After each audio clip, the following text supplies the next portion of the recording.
What if we travel space and experience the vastness of the cosmos?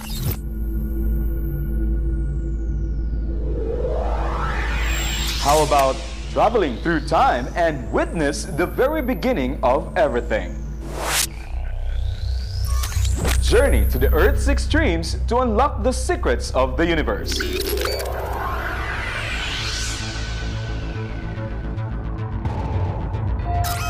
Hello scientists, it's me, Teacher Paul Gonzon, your adventure partner.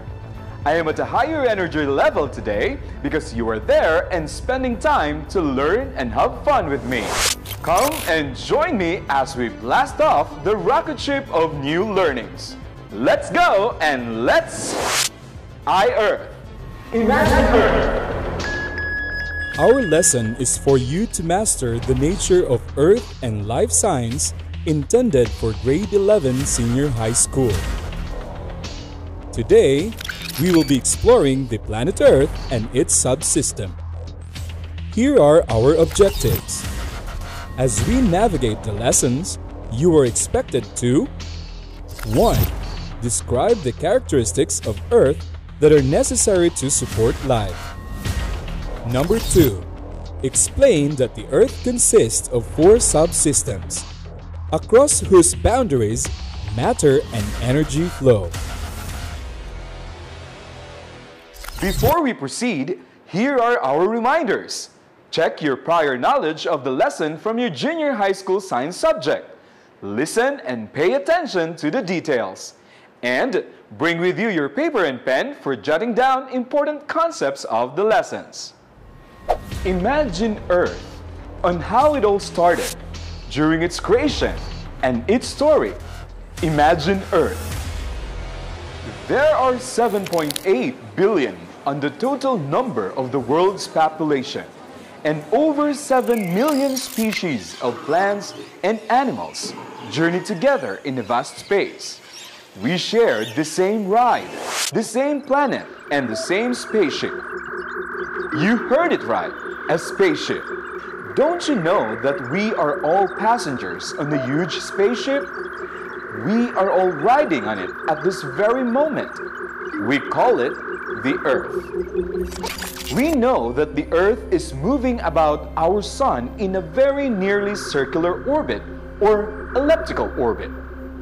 It covers this route at a speed of nearly 30 kilometers per second or 67,000 miles per hour.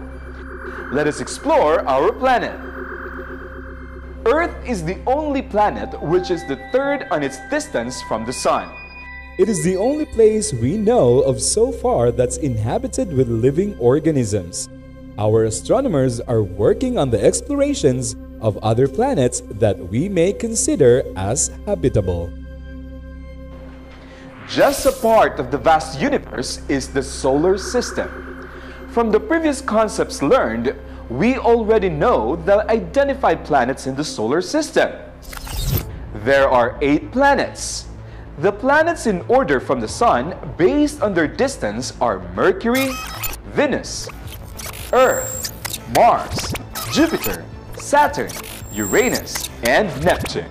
If we compare the 4 planets closest to the Sun, which is also known as the inner planets, Earth is bigger compared to Mercury, Mars, and Venus. Science trivia!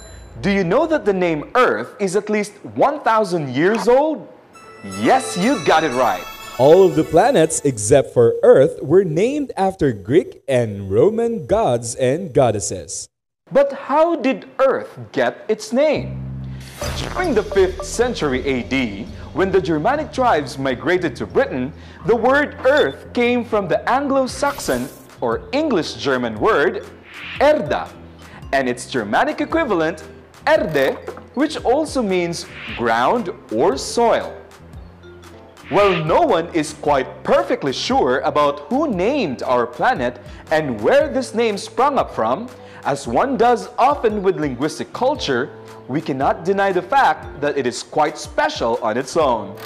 What is certain of all the planets' names, Earth is the only one in our solar system that does not come from the Greco-Roman mythology. And let's zoom into the Earth's interior, the core. Our planet has a molten nickel-iron core which gave rise to an extensive magnetic field, which, along with the atmosphere, shields us from the harmful radiation coming from the sun. What makes Earth special? What do you think are the characteristics of the planet Earth that makes it different from all other planets?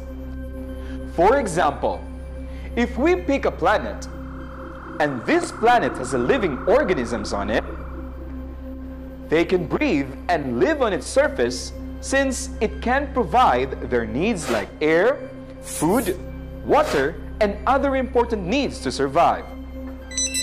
A planet's habitability or ability to harbor life results from a complex network of interactions between the planet itself, the system it's a part of, and the star it orbits. The standard definition for habitable planet is one that can sustain life for a significant period of time. That is what we call planetary habitability. Do you get that? Don't worry, let me tell you more about it. Here are the factors that make a planet habitable. Number 1 is temperature. Temperature influences how quickly atoms and molecules move. If our planet experiences low temperatures, it will make the chemicals to react slowly, which interferes with the reactions necessary for life. Also, low temperatures freeze water, making liquid water unavailable. Now, if temperature is too much, at about 125 degrees Celsius, protein and carbohydrate molecules and genetic materials like DNA and RNA start to break apart. Also, high temperature quickly evaporates water. Life seems limited to a temperature range of -15 degrees Celsius to 115 degrees Celsius. In this range, life thrives and water exists as liquid. Number 2 is the Earth's atmosphere. Our atmosphere serves as the Earth's blanket that shields the surface from the harmful radiation and provides chemicals needed for life, such as nitrogen and carbon dioxide. If planets are too small, it has insufficient gravity to hold an atmosphere. The result? Gas molecules escape to space, leaving the planet without an atmosphere that covers and will serve as a protective shield. If you look at the atmosphere of Venus, it is 100 times thicker than the Earth's. Venus' atmosphere is made almost entirely of greenhouse gases, making the surface too hot for life. The 4 giant planets are completely made of gas. These planets are Jupiter, Saturn, Uranus, and Neptune. They're made up of hydrogen and helium. You couldn't stand on the surface of the planet because it's not solid. Number 3 is the energy present to a planet. Energy is the capacity to do work as we knew it. It comes into different types or forms. Without energy, the organisms will have no light to use, or there will be no chemical energy to run their life processes. When there is too little sunlight or too few of the chemicals that provide energy to cells, organisms die. Light energy can be a problem if it makes a planet too hot or if there are too many harmful rays, such as ultraviolet. Too much UV rays from the sun can damage the genetic material in your skin cells. If this DNA damage builds up over time, it can lead to skin cancer.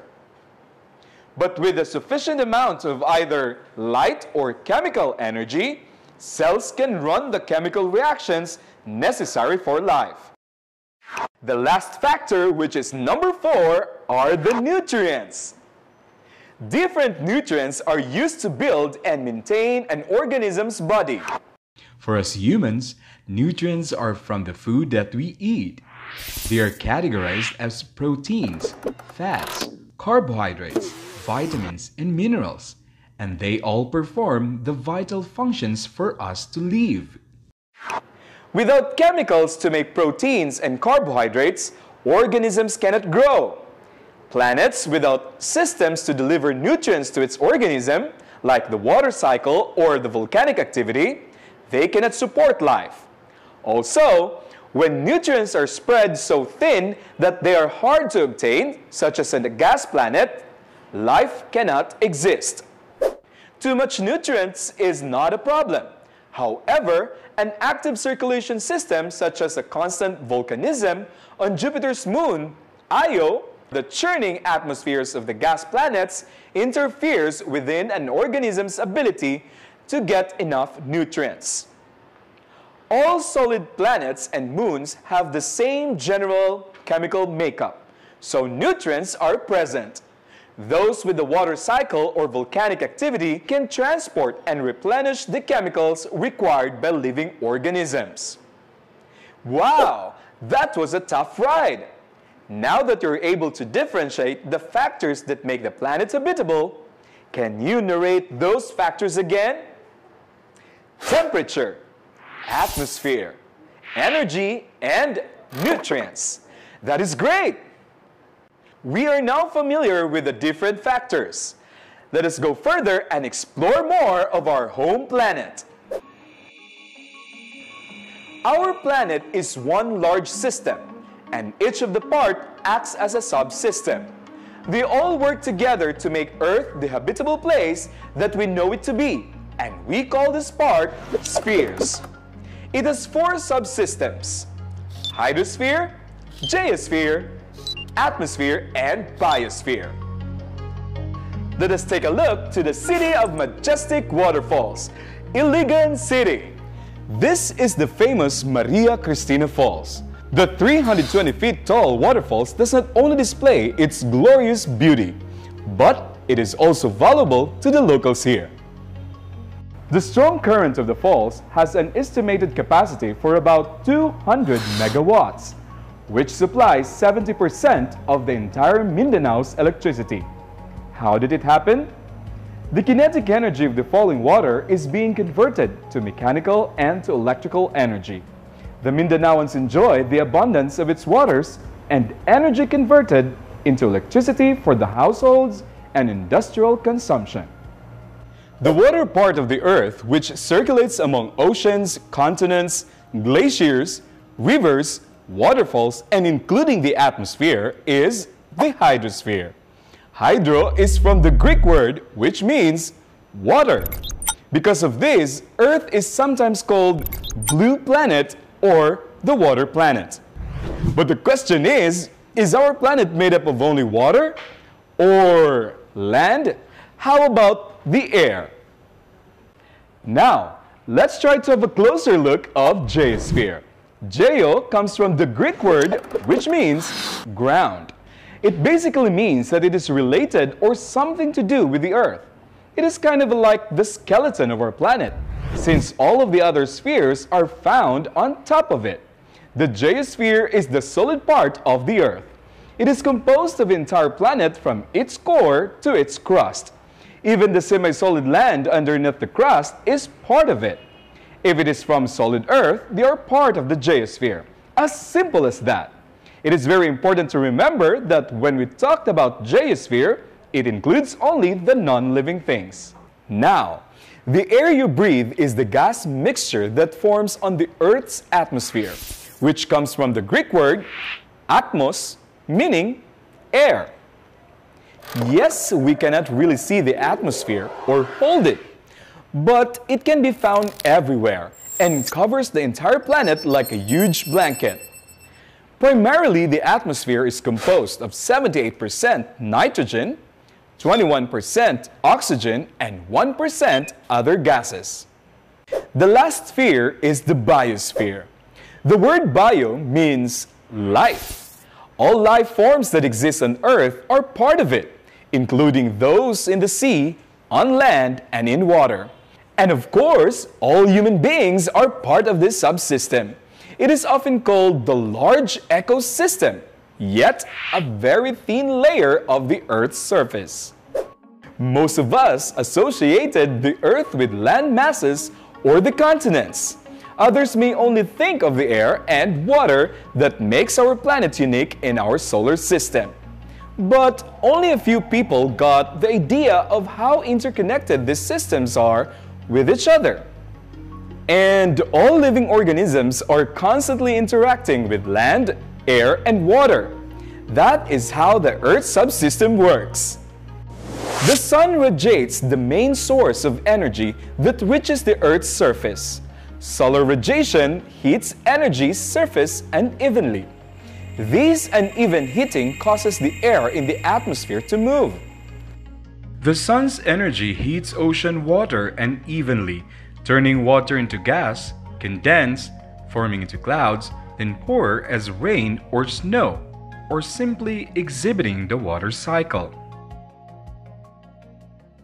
Let's take a look at this food chain. See how energy flows and the subsystems involved in this scenario. Energy enters the biosphere as sunlight. Plants need light energy, water, and nutrients in order to survive.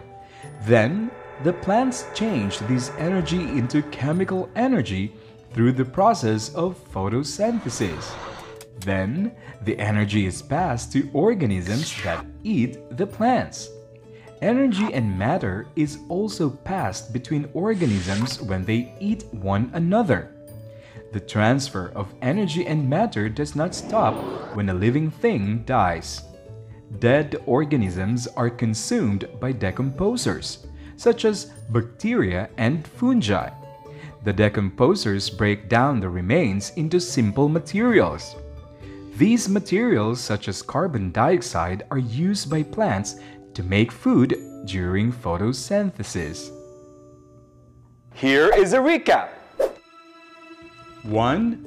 Planet Earth is considered habitable because of the following reasons. It has the right distance from the Sun. It is protected from harmful solar radiation by its magnetic field.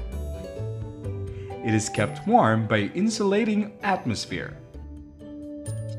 And it has the essential components for life, including water and carbon.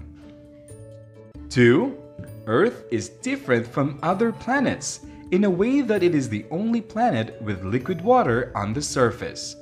Earth, Venus, and Mars may have similarities and differences. 3. The four spheres of Earth are the hydrosphere, atmosphere, geosphere, and biosphere. 4. Energy and matter flow through the Earth's subsystem. Do you want more about our planet? More features and fun-filled experience on the planet that harbors life. I am your adventure partner, Teacher Paul Gonzon, saying, imagine Earth on what we will explore tomorrow. I Earth, imagine Earth.